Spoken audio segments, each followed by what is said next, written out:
ታዛ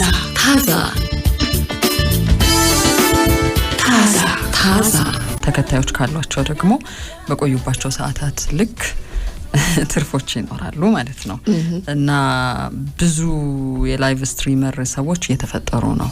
በእኛ ሀገር ሁኔታ እንኳን ትናንሽ ደቂቃዎችን ቀርጾ ኤዲት አድርጎ ልክ ሚዲያዎች እንደሚሰሩት መልቀቅ ነው የተለመደው እንጂ አሁን ነው ጥቂት ልጆችን እያየው ነው ላይቭ ስትሪመሮች ኢትዮጵያ ውስጥ ተቀምጠው ብዙ ሰዎች እየተከተሏቸው አጀንዳ ሴት ያደርጋሉ፣ ጨዋታዎች አሉ፣ እነሱ ይመሩታል ጉዳዩን ማለት ነው። ስለዚህ ለሆኑ ሰዓታት ቀጠሮ ያስይዙና በዚህ ሰዓት እንገናኝ ይላሉ፣ ሰዎች ይገናኙዋቸዋል ማለት ነው ከያሉበት ዓለም ሆነው። ይሄ የራሱ የሆነ ነገር አለው። ለምሳሌ ሚዲያ ላይ ይቅርታ የምንጠይቅባቸው ነገሮችን ይዞ ይመጣል አይደል? ስህተት ልትሰሪ ትችያለሽ። የሆኑ የቴክኒካል ጉዳዮች ስህተት ሆኖ ደግሞ ራሱ ጣቢያውም ይቅርታ የሚጠይቅባቸው ነገሮች ይኖራሉ። ግለሰብ ኃላፊነት የሚወስድባቸው ነገሮች ሲኖሩ የሞራል ነገርም ይዞ ይመጣል። ቴክኖሎጂውን በማመን የተሰጠ አስተያየትም አለ። እስያውያን በጣም ቆንጆ የሚሉት ገጽታ አላቸው። እስያውያን እነ ቻይና፣ እነ ሲንጋፖር፣ እነ ኮሪያ፣ እነ ህንድ ያወጧቸው ስታንዳርዶች። ለቻይናውያን ደግሞ ተመልካቾቻቸው የሚያደንቁት አንድ መልክ አለ። ቀጠን ያለ፣ ቀላ ያለ፣ ቅልብጭ ያለ የውብ ሴት ገጽታ የሚሉት ሰልካካ አፍንጫ፣ አይን ጎላ ጎላ፣ አይን ስለሌላቸው ማለት ነው። ከንፈር ቀጠን ሲል፣ አፍ ጠበብ ሲል። የሆነች ቻይናዊት አልመጣችልሽም? ቆንጆ ቻይናዊት። አንዳንድ ጊዜ በኤአይ ሮቦቶቻቸው ሁሉ ያንን ምስል ይዘው መጥተው የቆንጆ ሴት መገለጫ አድርገው ያሳዩናል። በድንገት ግን ስትንቀሳቀስ ነው ከዚህ ፊልተር ውጪ ወይም ደግሞ ፊልተሩ መተግበሪያው ውጪ ሆና እውነተኛው ነገር የተጋለጠው። በእድሜ ትንሽ ገፋ ያለች ናት እሷ። በፊልተር ልታሳየን ከሞከረቻት በጣም አፍላ ወጣት እድሜ ይልቅ ማለት ነው። ጠቆር ያለች ናት ያችኛዋ፣ ነጣ ትላለች ቀለሟ። ፊቷ ሰፋ ይላል እውነተኛዋ። ያቺ ቅድም እንዳልነው ፊቷ ይሄ ኦቫል የሚባለው አይነት ነው። ፊልተር የውበት ደረጃ መለያ እየተደረገ የመጣበት ዓለም ነው። በሶሻል ሚዲያዎችም የውበት ደረጃችንን የምንናገርበት እየሆነ ነው። በማህበረሰብ ትስስር ገጾች ዘንድ ደግሞ ክርክር የሚያስነሳ ነው። አሁንም እንጠቀም አንጠቀም፣ ይብዛ ፊልተሩ ወይስ አይብዛ? ለምሳሌ ድሮ ፎቶ ስንነሳ እጅ ስራ ላሰራ ይባላል። ውበትን ፍለጋ እኮ እጅ ስራ የምታሰሪው። ግን ምን ሲሉ ሰማለው? እጅ ስራ ማያበዛ ሰው ጋር ይሄዱ ነበር። ለምሳሌ እውነተኛ ነገር ለማጣጣም ነገር የለም። ይሄ ሁሉንም ነገር ሙልጭ አድርጎ ከሚያጠፋው ያሉሽን ምልክቶች ያደርጋል። ግን ምልክቱ ውበትሽን የሚጎዳው እንዳይሆን የሚያደርግ ነው። ጠቆር ማድረግ፣ ይሄ ነጣ ማድረግ። ግን ጥቁርና ነጭ ቀለም ስለነበረ ብዙ ነገር አናይም ነበረ እነሱ ፎቶ ላይ ከውበት ውጪ ማለት ነው። ስለዚህ እቺ ሴት ልክ ድንገት ወጣ ብላ ገባ ስትል ወደ እውነተኛው መልኳ ሲመልሰው ደንግጣ ታጠፋለች፣ ኦፍ ትሆናለች። ወዲያው ግን ከ140 ሺህ በላይ ተከታዮቿ አንፎሎ አድርገዋታል። በቃ ተሰናብተንሻል፣ አንከተልሽም፣ አናደንቅሽም ነው ያሏት። ክርክር ያስነሳው ግን ስለ ተዋሹ ተናደው እንደሆነ የገለጹ ሰዎች አሉ። እነኛዎቹ ይበዛሉ ወይስ መልኳ አናዷቸው ነው? ያችኛዋ ሴት ዓለም ላይ የለችም፣ በቃ የውሸት ነበረች፣ እየተፎገረን ነበረ፣ በምናብ ያለች የተሳለች ሴት ናት የሚለው። ምክንያቱም ሶሻል ሚዲያው ምን አይነት ነገር ፈጥሯል? ተከታይ ነኝ ብለሽ ስትይ በአንዳንድ ነገሮች መማረክም አለበት፣ መማለልም አለበት። ጓደኛሽ ትመስልሻለች እቺ ሴት። በተቃራኒ ጾታ መማለል ውስጥ ሰዎች አፋቸውን ከፍተው ሊቆዩ ይችላሉ አብረው ከንፈርሽን እያደነቁ ጸጉርሽን። ሴቶቹም ከሆኑ ለወንድየው መልኩን አማላይነቱን የሚያሳይባቸው ፊልተሮችን ሊጠቀም ይችላል። የእውነት ይቺን ዓለም እየጠላኋት ነው ይላል አንድ አስተያየት ሰጪ። በእውነተኛ መልኳና ባካዋሃኗ አልተገረምኩም፣ በጣም ቆንጆ ሴት ናት፣ ለምንድን ነው የደነገጠችው? እሷንስ እንዲህ ያደረጓት በሚል እየተከራከረላት ማለት ነው። ስለዚህ ቴክኖሎጂውን ሲያስበው ዓለም ናት ያስጠላችሁ ማለት ነው። ቲክታክ ለምሳሌ ካብከት የሚለው ፊልተሩ አንድ ወቅት ላይ መነጋገሪያ ነበርና ሰዎች መምሰል የሚፈልጉትን ገጽታ አማርጦ የሚሰጣቸው እነሱ አይደሉም። ግን ምን አይነት ሰው መምሰል ትፈልጊያለሽ፣ የትኛውን ገጽታ መላበስ ትፈልጊያለሽ ብሎ አማርጦ ይሄን እፈልጋለሁ ስትይ ቅንድቡም፣ የአይነ ኩሉም፣ ከንፈሩም፣ አፍንጫውም፣ ጆሮም ስኪን ከለር ይሄ ቆዳ ቀለምሽን ሳይቀር መርጠሽ መስራት የምትችይበት ነው። ይሄ ትሬንድ በኤአይ ቸቢ የሚለው ፊልተር ደግሞ አማካኝነት የሚሰራ እንደሆነ ይፋ አድርጎት ነበር። ለምሳሌ በጂም ውስጥ ያሉ ሴቶች የሰውነት ቅርጻቸውን በሚፈልጉት መንገድ ይሰራል። ይሄን ነው የምፈልገው ዳሌ አካባቢ፣ መቀመጫ አካባቢ፣ ወገቤ አካባቢ፣ ይሄ ደግሞ በጣም ከባድ እምብርቴ አካባቢ እየተባለ ይሰራል ማለት ነው። ይሄን ሰውነት አሳይተን ሌሎችን እናነቃቃለን የሚል ግን ማታለያ አለበት። ምን ችግር አለው? አሁን ውበትን እንፈልጋለን፣ ግን ይሄ ውበትን የፈለገች አንዲት ሴት ይሄንን ውበት ለመላበስ ጂም ሄደሽ እነኝን ስራዎች መስራት አለብሽ የሚለውን ለማነቃቃት ነው ብለው ነው የሚጠቀሙበት ማለት ነው። አይነቶቹና ምድቦቹን ብናያቸው ግን ጥሩ ነው። የፊልተሮቹን አይነት የውበትና ትንሽ መነካካት ቢዩቲ ኤንድ ተች አፕ። አሁን ተች ባይ ይላሉ አይደል? ሜካፕ የሚሰሩ ሰዎች ሳይቀሩ እነካሻለሁ የሆኑ ተፈጥሯዊ ነገሮችን ለማጉላት ያልጎላ የነበረውን ለማጉላት ቅርጹን ጠብቄ ነው እንጂ አጠፋሻለሁ አይደል? ስለዚህ ሜካፕ አርቲስቶች ሁሉ ራሳቸውን መደብ እየሰሩለት ነው አይደለም ቴክኖሎጂው። እዚህኛውም ላይ ፊልተሩ ላይ የውበትና ትንሽ ብቻ መነካካት፣ ለምሳሌ የፊት ቆዳን ጸዳ ማድረግ ቨርቹዋል ሜካፕ ይሉታል። ይሄን ሜካፕ ነው የሚሰራው።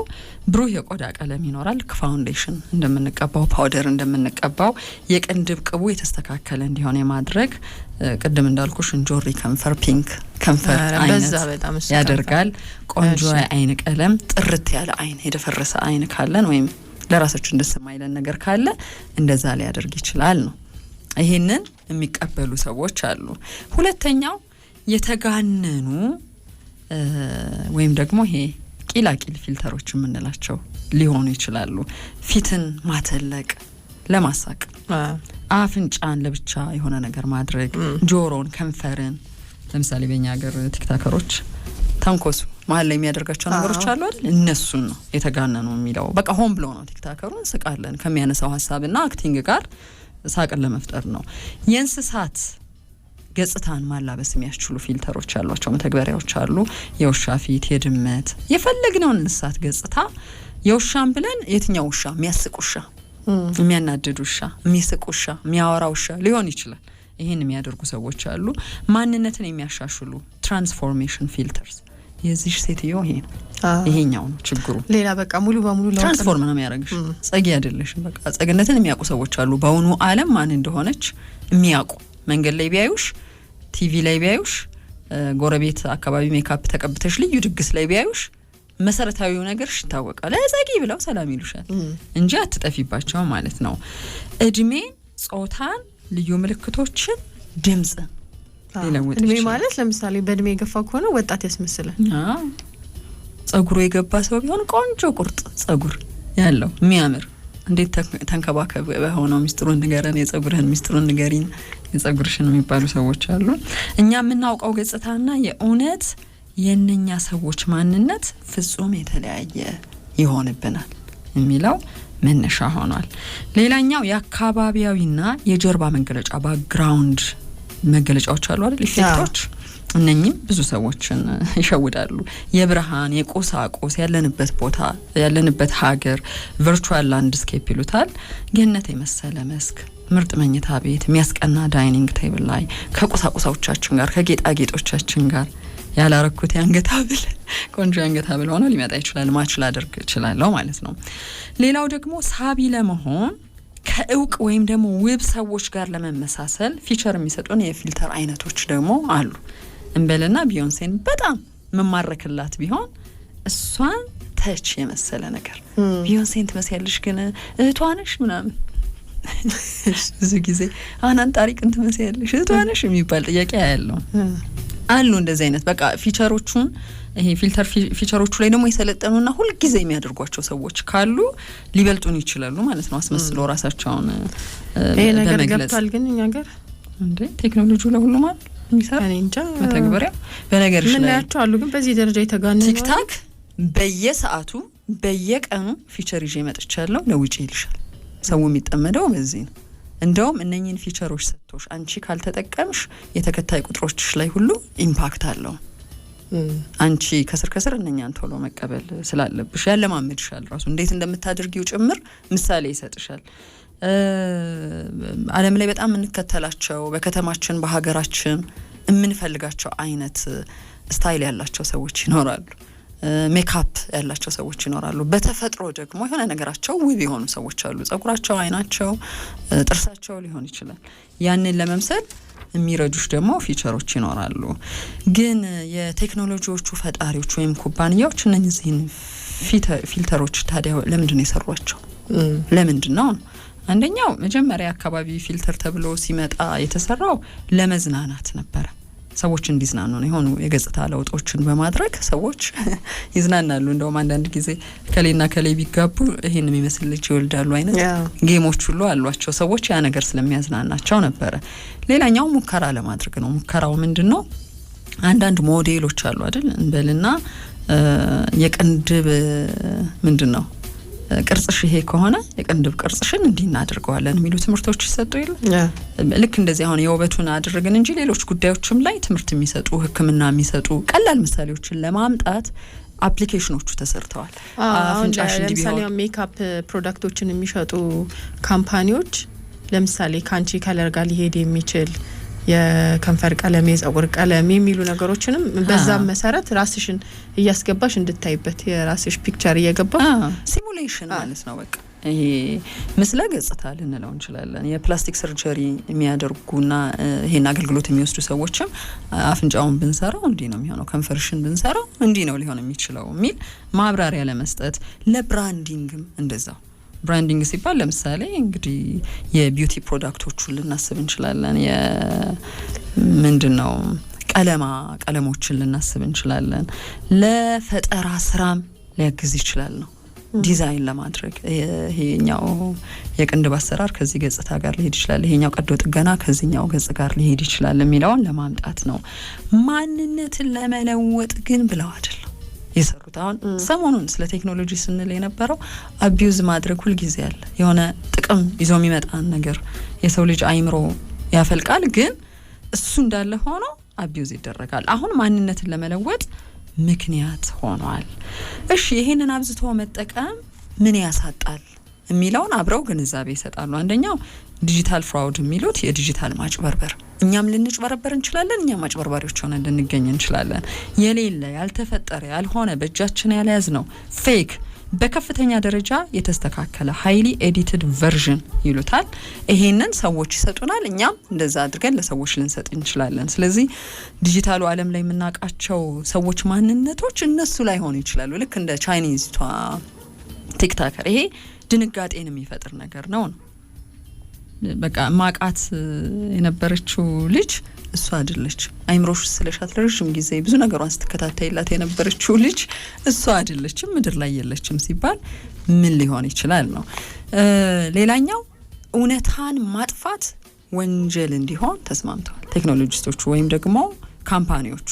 አንዱ ከፊልተር ጋር የተገናኘ ነው። የዲጂታል ማጭበርበር ተብሎ የተለየበት ምክንያት አይንን ማተለቅ ማንነትን ማጭበርበር ነው። ምክንያቱም ትክክለኛው አይንሽን ማወቅ ነው የማንነት መገለጫ የሚሆነው። የፊት ቅርጽን ማጥፋት፣ የቆዳ ቴክስቸርን መለወጥ፣ የአፍንጫ ቅርጽን መቀየር የእውነታውን ዓለም መረጃ እንደ ማጥፋት ይቆጠራል ብለው ተስማምተውበታል። ይሄ አቢዩዝ ያደረግነው ነው ማለት ነው። ሁለተኛው ፊልተር ዲስሞርፊያ የሚሉት ህመም አለ። በአብዛኛው ሴቶችን ያጠቃል ተብሏል። ሶሻል ሚዲያን የሚጠቀሙ ሴቶችን ራሳቸውን መጥላትና በዲጂታሉ ዓለም በፊልተሩ የሳሉት ገጽታ ለመምሰል እስከ ፕላስቲክ ቀዶ ጥገና ድረስ የሚወስኑ ናቸው። ይሄ አቅም የሌላቸው ሴቶች ሲሆኑ ደግሞ በድብትና ይሄ በመደበቅ ውስጥ የሚያሳልፉ ይሆናሉ። ዲሴፕቲቭ አድቨርታይዚንግ የተባለው ቅድም የነካካነው ነገር በከፍተኛ ደረጃ የሚተዋወቁ ሀሰተኛ ምርቶችን በማሳየት ተጠቃሚዎችን ማጭበርበር የሚለው መሸወድ የሚለው በተለይ በውበት መጠበቂያ ምርቶች ላይ፣ በፈርኒቸር እቃዎች ላይ፣ በቤት ዲዛይኖች ላይ መጥቶ ቅድም ያልኩሽ የዩኬ ፊልተር ህግ እንዲወጣ ተገዷል። ዩኬን እንደ ምሳሌ ያነሳታል። በዚህ አይነት መንገድ መተዋወቅ አይችልም፣ ከስተመሮችን ይጎዳል በሚል። ሌላኛው ምክንያት የአእምሮ ጤና ተጽዕኖ ብዙዎች ላይ ያጋጥሟል ነው። ዝቅ ያለ በራስ መተማመን፣ ድብት፣ ውጥረት፣ በውኑ ዓለም መታየትን መፍራት፣ መደበቅ፣ መሸሽ ነው። ተጠቃሚዎቹ በራሳቸው ማንነት እርካታ ያጣሉ። በምድር ላይ ሊሆን የማይችል ፍጹማዊ ውበት፣ ቅድም ያልነው ጥርት ያለ ጸጉር፣ ነጭ ጥርስ፣ ጆሪ ከንፈር የምንላቸው ነገሮችን ከናል ባይሆኑ ውበቶች ይሆናሉ። እሺ ለምንድን ነው የፊልተር መተግበሪያዎች ሊበላሹ የሚችሉት ወይም ግሊች ያደርጋሉ እያሉ የሚዘግቧቸው ለምንድን ነው የሚል ነው በብዛት ላይቭ ስትሪመሮች የሚሸወዱባቸው ሆነው። የቻይኒዚቷ ሪያክሽኑ በጣም ትልቅ ስለሆነ 140,000 ሰዎች በደቂቃዎች አንከተልሽም ስላሏት ነው እንጂ ብዙ ላይቭ ስትሪመሮች ላይ ያጋጥሟል ተብሏል። ለምንድነው? አንደኛው ድንገታዊ ንቅናቄ ወይም አቅጣጫ መቀየር፣ ካሜራው የተቀመጠበት ቦታና ላይቱን ያስቀመጥንበት ቦታ ላይ የትኛው ስፔስ ድረስ መንቀሳቀስ አለብሽ የሚለውን ያስቀምጣሉ መተግበሪያዎቹ። ድንገት ብድግ ብትል ወይም ድንገት ጎንበስ ብላ ድንገት ቀና ብትል እሷ ያጋጠማት ልክ እንደዛ ነው። ወደ ዋና መልኳ መልሳት ማለት ነው። ወተሽብኛል ከማፔ ነው። ዝቅ ያለ ብርሃን ወይም ደካማ የብርሃን ንጽጽር ሲያገኝ መተግበሪያዎች ሁሉ ፍጹም አይሆኑም። ለምሳሌ በለበስኩት ልብስና ከጀርባዬ ባለው ባክግራውንድ መካከል ፖር ላይት ከለር ይሉታል፣ ኮንትራስት ካለው ካሜራው የፊቴን ማፕ ማንበብ ስለማይችል ያገኘሁት መደበኛ ፊትሽን ነው፣ እኔ ልሰራልሽ የምችለው ነገር የለኝም ብሎ ያገኘውን ፊት ይሰጣል ማለት ነው።